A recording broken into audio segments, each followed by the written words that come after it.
this is Taylor coming at you with a very special feature in our first ever Sounds of the Summer series, where we spotlight local musicians right here in Whatcom County. And today I'm joined with local band Checker Bloom at the Shakedown in Downtown Bellingham, getting ready for their concert and launch party for their debut album, Ballads of Mirror Road. Checker Bloom, welcome to the show. Hey, thanks. Howdy. Thanks for having us. Yeah, so let's kind of start with, I guess, the beginning of like who you all are, your names, and what you each do in the band. Sure. I'm Martin, and I play bass, and I sing in Checker Bloom. I'm Johnny, I'm the drummer. I'm Brian, I sing and play one of the guitars. I'm Zach, I play the other guitar and sing sometimes as well. So have you guys known each other since you were young, college? Like, how did you guys all come together and become Checker Bloom? How'd that start? Craigslist. Craigslist. When I moved here from California, I think it was June 21, and moved here to start a band and play music and be more social, and found these goobers first on Craigslist. They came as a package, which I think bass and drums, you want that. So it's it was good. We were playing in a little pretty big barn down in Burlington for a while, and then we found Zach about a year later through Craigslist too, and brought him in, and so it goes. Yeah. Craigslist. It's wild, yeah. I know, I feel like in the 2024 era, we don't often hear about like connections through Craigslist as much anymore. Is that a little anxiety inducing because you're like, these are strangers on the internet, or was it kind of just like, any other? I've always had great luck with Craigslist. Yeah? I don't know why that's the case, but I've got all the good things in my life have come from Craigslist. That was my last effort through Craigslist, because I had a disastrous experience with Craigslist trying to like find musicians and stuff. Yeah. And so I don't know. We met at Twin Sisters though, as for like a little let's feel each other out sort of stage. Yeah, and I remember kind of scanning through the guys who were sitting by themselves, who all might have been Johnny, and landed on him. I was like, okay, I'll manage here. Could have been worse. Yeah, exactly. So what's that been like now that you've come together, found each other, started making music, like creating music together? What has that journey been like over the past, 3 or so years? It's been a pretty collaborative effort from the get-go. Brian is the source of a lot of our main ideas and a lot of the content. And when we get in for rehearsal, we get into practice, we get into the studio, Brian will bring his ideas out, and then we just try to mess around with it. We want to see like, hey, what if we tried adding this part? What if we switched this? What if we played it this way? Like, we're just tinkering and tinkering and tinkering, which ends up like everybody kind of gets their ideas out on the table, and we try to settle for the best possible song we can make. And I think most of our practice and our creative efforts revolve around the idea of like, it's not about you, it's not about me, it's about the music, and how can we make the best music possible. So we've had some difficult discussions in that process, but ultimately like that's kind of how we kind of carry ourselves. So Yeah, we all work for the song, so if we can make a good song, that's what the end product needs to be. So we all know that that's the goal, and found our way there eventually.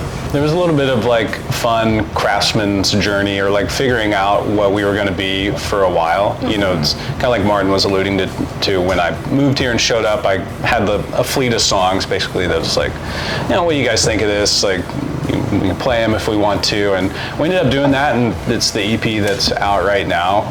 But all in that same time, we kind of were tinkering and toiling of just, what is a more cohesive, like grown from the ground up with the collective together look like? So we started to settle on just new sounds, new styles of drumming, and everyone just bringing their own kind of flavor in. So that's really why and where the sound pivoted to this more kind of sometimes fuzzy, sometimes psychedelic Western concept album that we've put out now.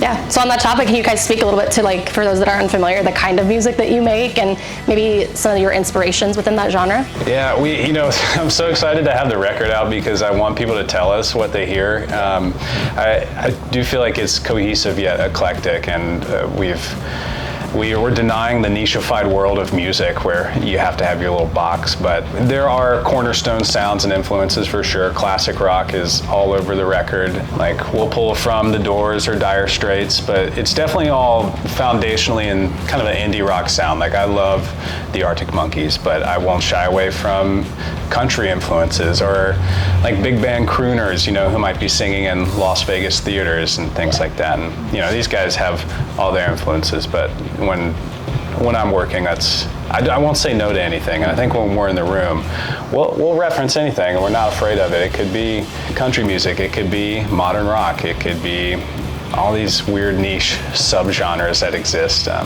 We'll try it all.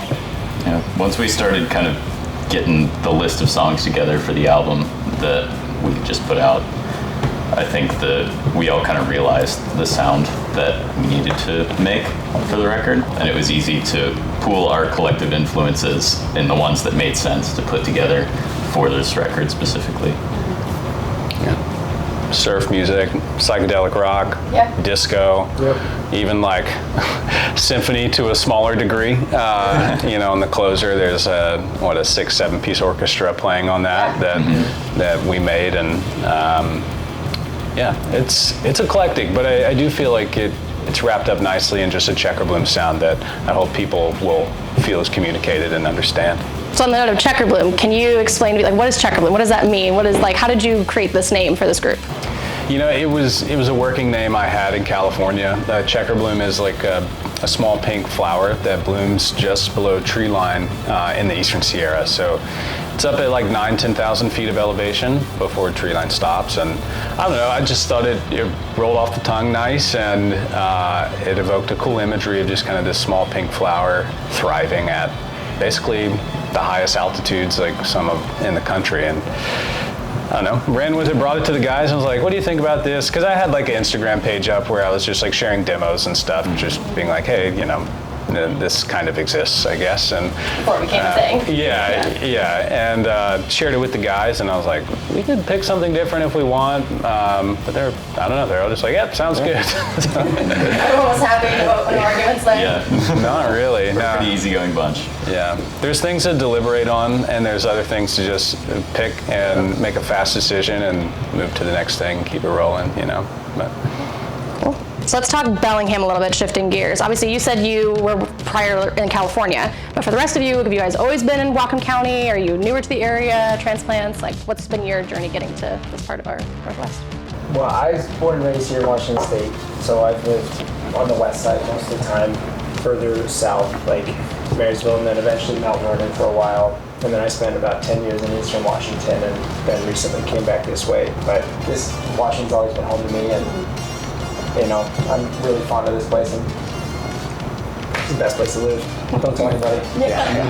Stop moving here, please. It's too late. Yeah. I'm from Eastern Washington, so I'm from Moses Lake, and Near Spokane, right? Yeah, near Spokane. Yeah, and I was in Spokane before pandemic hit, and then was laid off, and I was like, wait a little bit, and then moved up, and that's how I became good friends with Martin. I moved up here after a little bit into the pandemic, and then been here, so yeah.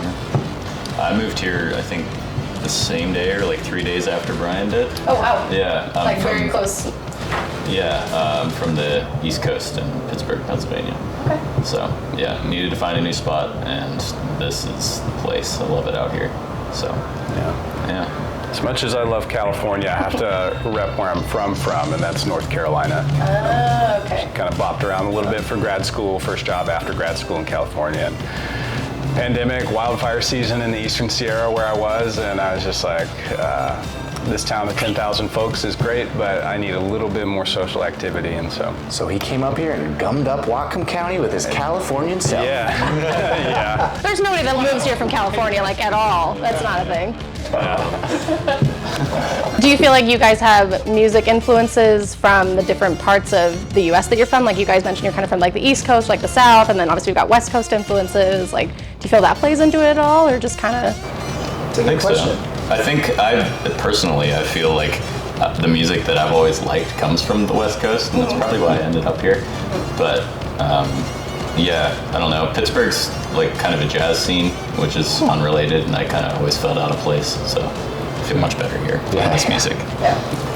I think for me, as I've developed as a vocalist, this is the first time I've fronted a band and sung lead vocals and everything. So it's been really fun seeing the rapid just kind of not even skill development, but just like personality development and who I want to be as a performer. And it's kind of recently gone back to some of my roots in North Carolina, leaning into just some of how I was raised and the ways I talk and stuff. And so it all kind of gets, there's definitely some code switching and like accent dialing down living here that I think happens subconsciously. But when I get on stage and have a tequila or two, it all the drawl comes out a little bit, and I like that. I think it's unique, and it's a side of myself that is true, and I think feels really healing in a way to express on the stage and just honest. So. Kind of going back to Bellingham, what local business in town or businesses do you guys feel are the hidden gem or your favorites to go to now that you've gotten to know the community a little bit more? Got her at Sweet Ass Waffles. Yeah. Sweet Ass Waffles. Yeah. Red Sparrow Tattoo Collective. Yeah. I have to. That's, Well, half the band is inked by Red Sparrow Tattoo Collective, but yeah, That's those, great yeah. spot. What Soon else? to be more than half, hopefully. Yeah. If band tat might be incoming, we'll see. We've got to. We were gonna do that. It's like neck tattoo, right? Exactly. checker. Just right above the eyebrow. Yeah. Exactly. So tonight, obviously, is the big release party for your album, Ballads of Mirror Road, right? That came out yesterday.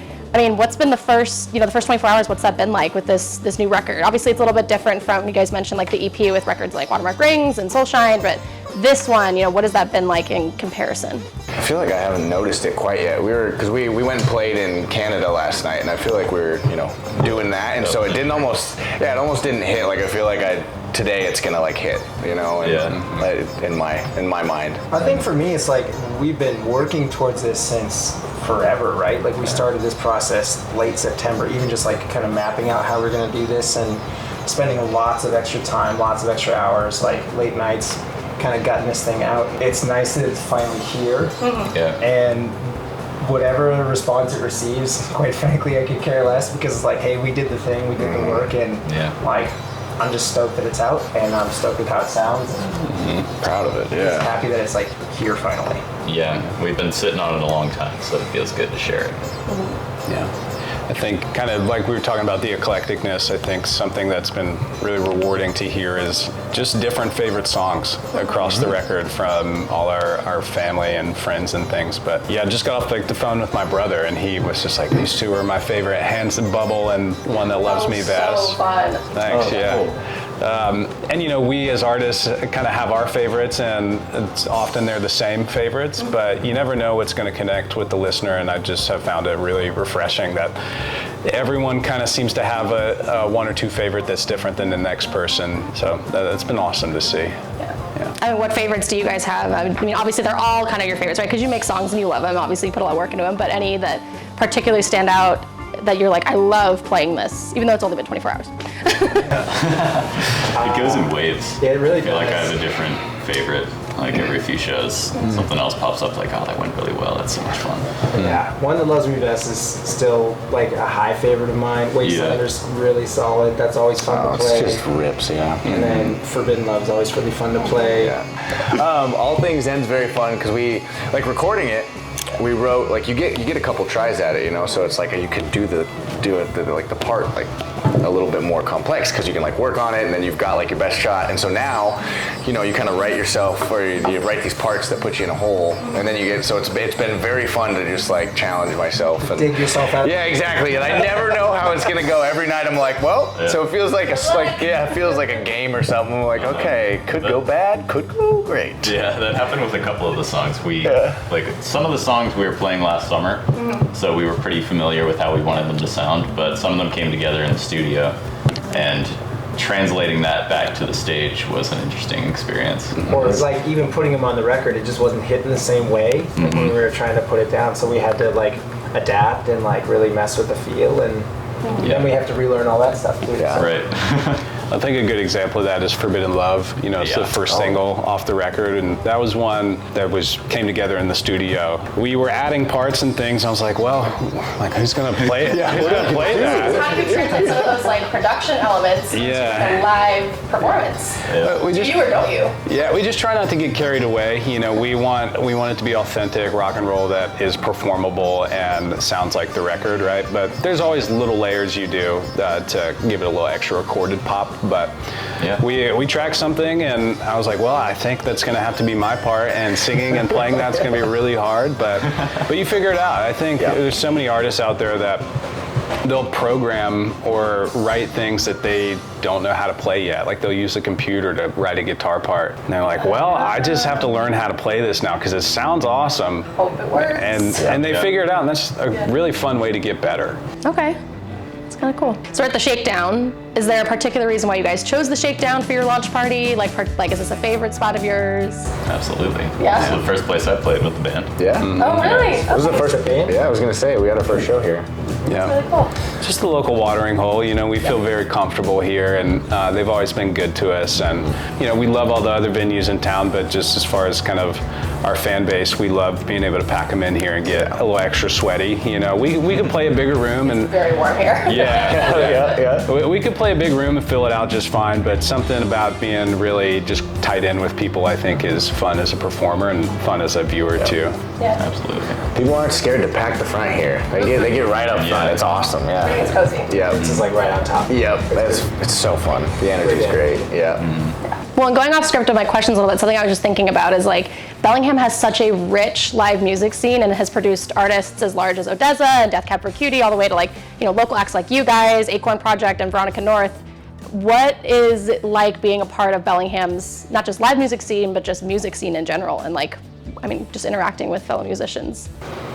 I'm always surprised just at how much talent is in this town. It's like every other day I'm turning around and like, well, who is this person? I've never heard of them before, and they're amazing, and they're writing really good stuff. And I think just to really impressed at how many artists are out there crafting their own path and kind of just doing what they feel is their true artistic expression. You can tell, you know, when you're a listener and you're trying to find new music and art, where just like, who's digging deep to make that artistic expression. And there's a lot of folks out there doing that, and I think the scene is super supportive of each other too. You know, there's a lot of scenes out there where, I don't know, it can feel cold or cagey, and I've never felt that here in Bellingham. Like, everyone's been super nice, and we try to put that same energy back out. We go to other people's shows, you know, other bands go to the other band shows, and people notice those things, and it's really, it's a nice thing to be a part of and to just continue to reinforce, especially as like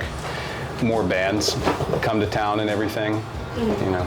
Moving into kind of the future of Checker Bloom, what do you have for fans to look forward to? What are you looking forward to, especially with the new album being out? Getting it heard. Yeah. Tell everybody. Yeah. It's fun to start playing shows again too. Like, really, like, we didn't play many shows as we were working on the album, and so it's been a blast to, like, you know, play live again and interact with people. Way too much time off. Yeah. I think we've been reminded through getting back on the horse and playing shows that is just the most organic, true way to connect with people and your music. And coming off this tour, and you know, tonight being the last night, it's just you have good nights, you have bad nights, but every night there's a chance to connect with somebody, and I think that's felt really good. As far as the sound, you know, I think we'll take a little bit of time to just see if we want to reinforce what's already out there and continue to build that, or pivot. I don't know, and I kind of like that we don't know, and we can take our time, and we keep ourselves on our toes naturally. I think we all get bored a little easily of doing the same thing over and over, so people can always expect agility in our sound and kind of adaptiveness, but it'll always feel like Checker Bloom, but we'll see where the next year goes. Yeah. Where can people find you if they want to keep up with your adventures and obviously what you're doing with the music? Instagram, Spotify, just anywhere on the web. Yeah. We're peeling back. Like, I've used TikTok some, but we don't like use that much anymore. So I'm just like Instagram, Spotify. If you like to, you know, buy albums, Bandcamp is a great way to do that. But yeah, we're a DM away on Instagram. That's for sure.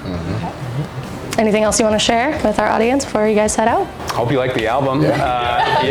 Listen to it. Yeah. Cool. Well, thank you guys so much for sitting down and being our first episode for this series. I appreciate it a lot, and I'm excited for the show tonight. Thanks for having us. Really appreciate it.